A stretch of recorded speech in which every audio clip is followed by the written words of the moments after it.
राधा वल्लभ लाल की जय।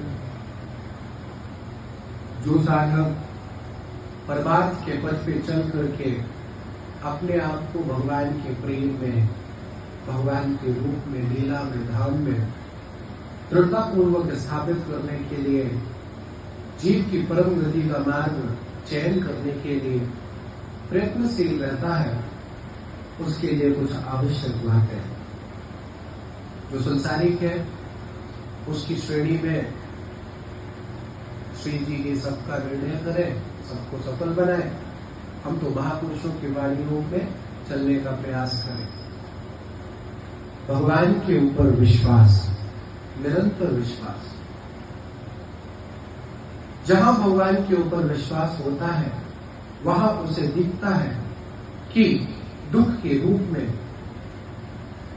अपनाने के लिए भगवान ही खड़े हुए। दुख के रूप में, अपमान के रूप में, प्रतिकूलता के रूप में भगवान का भेजा हुआ ही विधान दिखाई देता है। यानी दुख में भी भगवान, सुख में भी। ये आनंद में स्थिति केवल उस साधक के लिए है जो भगवान के चरणों में प्रति प्रीति स्थापित करने के लिए दमता है। मंगल में उपहार है भगवान का उसके लिए। जो साधक है ना, दुख भी उसके लिए उपहार है, भगवान का भेजा हुआ उपहार। या स्वयं भगवान ही उस रूप में पधार रहे हैं, ऐसा भाव करके साधक भगवान के भेजे हुए हर सुख अशुभ विधान को स्वीकारता है।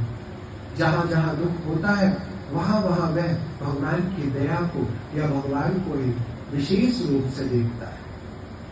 वह मृत्यु के रूप में भी भगवान के दर्शन करता है। ये वाणी भाई जी हनुमान प्रसाद पोदार जी की। उनके कैंसर था। कैंसर में भी जिस दिन उनका शरीर निकुंज जाना था श्री जी के नाम, तो ऐसे हाथ उठाकर सबसे प्रणाम करते हुए बोले कि हम जा रहे हैं। बस कैसे? उनकी पुत्री भी थी, गृहस्थ में थे, परिवार था, व्यापार था, सब था।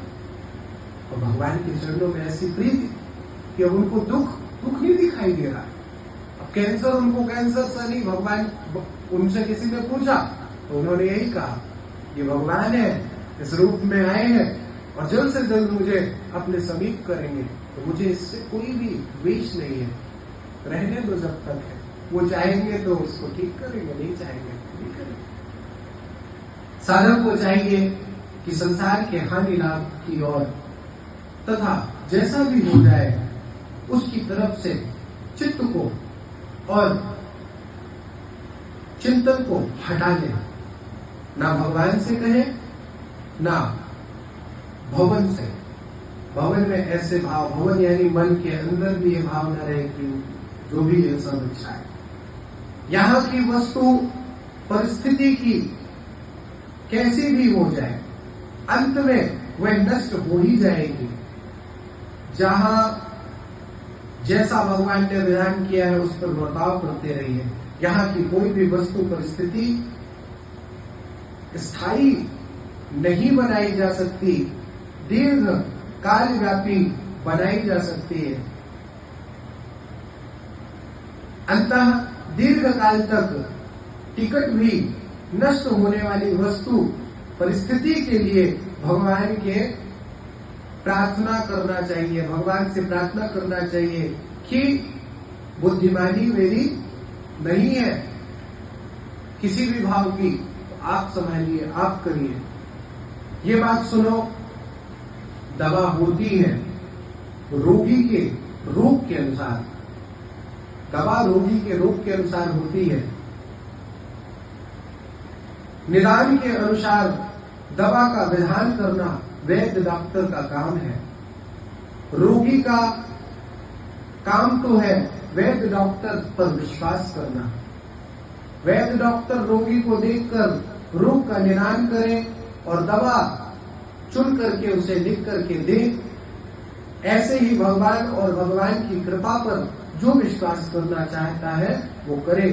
उसको भगवान की बुद्धि पर, उनके विधा पर, उनके विधान पर, उनके सौहार्द पर विश्वास होना चाहिए।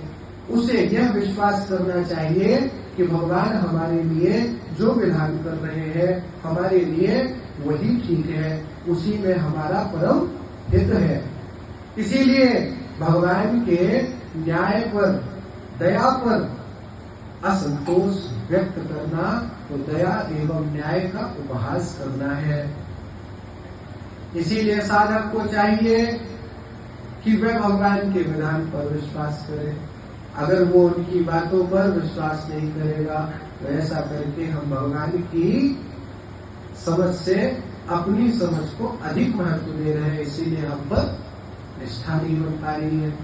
वास्तव में भगवान जो कुछ करते हैं, जैसे करते हैं, वह सब परम मंगल के लिए करते हैं। मंगल भवन अमंगल हारी, रघु सुदशरथ अजर बिहारी। तो भगवान के पास अमंगल नाम की कोई चीज ही नहीं है।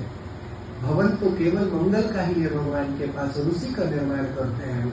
इसीलिए कभी भी भगवान की दृष्टि में अमंगल नहीं हो सकता, और भगवान की पूरी सृष्टि है।